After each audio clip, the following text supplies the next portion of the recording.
Hello viewers, আসসালামু আলাইকুম। শুরু করিতেছি মহান আল্লাহ তাআলার নামে। বন্ধুরা, আজকে আমি আপনাদের মাঝে আবারও একটি ভিডিও নিয়ে চলে আসলাম। আজকের ভিডিওটি হচ্ছে আমাদের এক্সেল টিউটোরিয়ালের। তো আজকের এক্সেল টিউটোরিয়াল পর্বে আমরা যে বিষয়টি নিয়ে জানবো সেই বিষয়টি হচ্ছে শর্ট অ্যান্ড ফিল্টার। এই বিষয়টি অবশ্যই গুরুত্বপূর্ণ একটি বিষয়। তো এই বিষয়টিতে আমরা যে বিষয়গুলো নিয়ে আলোচনা করব সেটা হচ্ছে আমাদের আন্ডারস্ট্যান্ডিং, ফাইন্ড অ্যান্ড সিলেক্ট এবং ফিল্টার ডাটা এবং শর্ট ডাটা নিয়ে। তো অবশ্যই আশা করি ভিডিওটি শুরু থেকে শেষ পর্যন্ত দেখার অনুরোধ রইল। তো চলুন শুরু করা যাক আজকের টিউটোরিয়াল পর্বটি।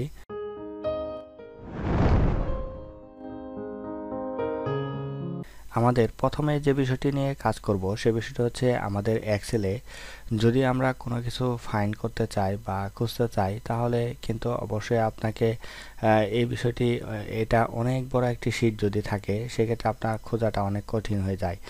তো সেজন্য অবশ্যই আপনাকে এই যে এডিটিং যে টুলবার রয়েছে গ্রুপ টুল, এই গ্রুপ টুলের আন্ডারে আপনি দেখতে পারবেন যে এখানে ফাইন্ড অ্যান্ড সিলেক্ট অপশনটি রয়েছে। এখান থেকে আমরা ফাইন্ড যদি অপশনটি সিলেক্ট করার পর যেমন ধরেন এখানে শিপ মোড, আমাদের এখানে একটি শিপ মোড রয়েছে, আপনার যে কোনো ধরনের কিছু খুঁজতে পারেন, কোনো সমস্যা নেই।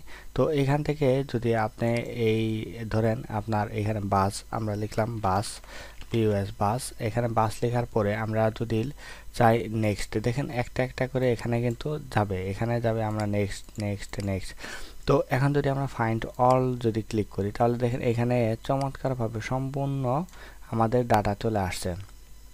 তো এখানে প্রায় 872টা সেল সে ফাউন্ড করতে পারছে, খুঁজে পেয়েছে।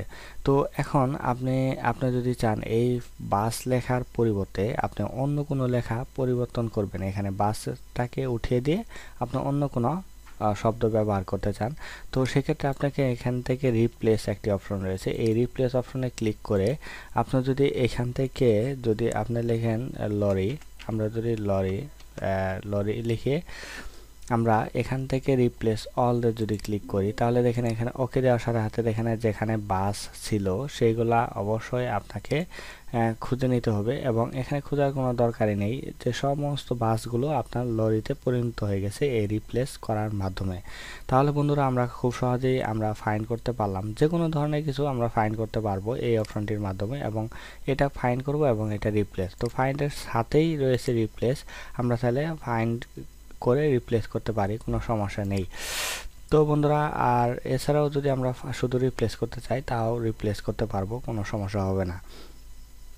তো পরবর্তী যে বিষয়টি আমরা জানবো সেটা হচ্ছে ডাটা অ্যান্ড ফিল্টার। তো আমাদের এখান থেকে আমরা যদি একটি কাজ করি, যেমন ধরেন এখান থেকে আমাদের একটি ব্যক্তির নাম যদি আমরা সায়েম ফাহিম, এই অপশনটাতে রাইট বাটন প্রেস করে আমরা ফিল্টার অ্যান্ডটা আসি, এখান থেকে ফিল্টার ডাটা থেকে সিলেক্টেড ভ্যালু।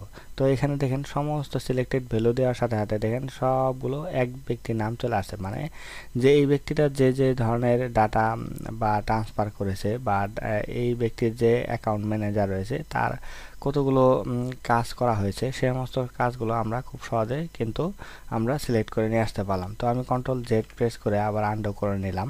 তো আন্ডু করে নেওয়ার পরে যে কাজটি করব সেই কাজটি হচ্ছে যে আমরা এখান থেকে যদি ডাটাতে আসি, ডাটা থেকে আমাদের ফিল্টার একটি অপশন রয়েছে, এই ফিল্টার অপশনে যদি আমরা একটা ক্লিক করি তাহলে দেখেন চতুর্দিকে আমাদের একটি ফিল্টার অপশন চলে আসছে।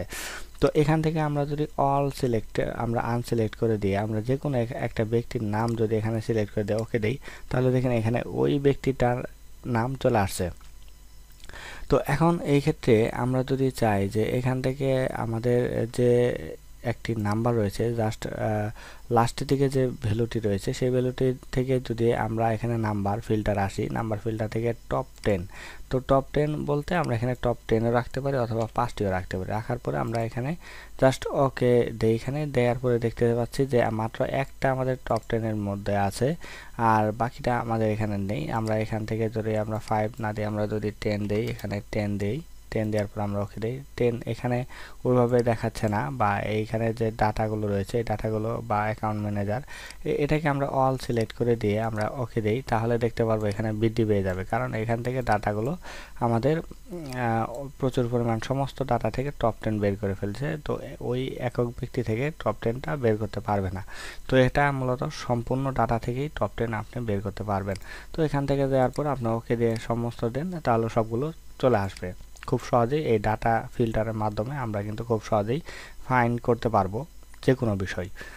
তো বন্ধুরা এরপর যে বিষয়টি রয়েছে সেটা হচ্ছে আমরা যদি কোনো কিছু শর্ট করতে চাই, তো সেক্ষেত্রে কিন্তু আমরা শর্ট করতে পারি। যেমন শর্ট বিষয়টা হচ্ছে, যেমন দেখেন এখানে ম্যানেজার ক্ষেত্রে ম্যানেজার কে জেড বিভিন্ন ধরনের লেখা দেখা যাচ্ছে যে এলোমেলো হয়ে আছে। তো এখান থেকে আমরা যদি একটা ডাটা সিলেক্ট করে এখান থেকে শর্ট এই অপশনটিতে যদি একটি ক্লিক করি, এখান থেকে কন্টিনিউ যদি আমরা এখান থেকে শর্ট করে ফেলি, তাহলে এখান থেকে আমরা যাব এই অপশন থেকে আমরা দেখতে পারবো যে অ্যাসেন্ডিং ডিসেন্ডিং। তো এখানে দেখেন অ্যাসেন্ডিং রয়েছে, আমরা যদি এখানে ক্লিক করি তাহলে দেখেন এখানে অ্যাসেন্ডিং হয়ে গেছে এ থেকে জেড পর্যন্ত।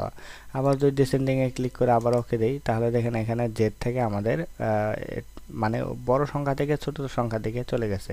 তো আমরা এখানে অ্যাসেন্ডিং করতে পারি, অথবা আমরা যদি চাই এখানে শর্ট অ্যান্ড ফিল্টার যাব, শর্ট অ্যান্ড ফিল্টার থেকে আমরা যদি যাই এখান থেকে অ্যাসেন্ডিং করার জন্য অ্যাকাউন্ট ম্যানেজার, এখানে অ্যাকাউন্ট ম্যানেজার রয়েছে বা বিভিন্ন ধরনের ডাটা রয়েছে, সেই ডাটাগুলো যদি দিয়ে আমরা কাজ করতে চাই সেক্ষেত্রে কিন্তু কাজ করতে পারি। তো এখানে ডিসেন্ডিং রয়েছে, আমরা অ্যাসেন্ডিং থেকে জাস্ট ওকে দিই, তাহলে দেখেন খুব সহজে চমৎকারভাবে কিন্তু আমাদের এই যে অপশনটি রয়েছে এই অপশনের মাধ্যমে কিন্তু আমরা শর্ট করতে পারলাম, বা লেখাগুলো বা যে আমাদের সিলেক্ট করা যে ডাটাগুলো রয়েছে সেই ডাটাগুলো কিন্তু চমৎকারভাবে আমরা সাজাতে পারলাম এই অপশনটির মাধ্যমে।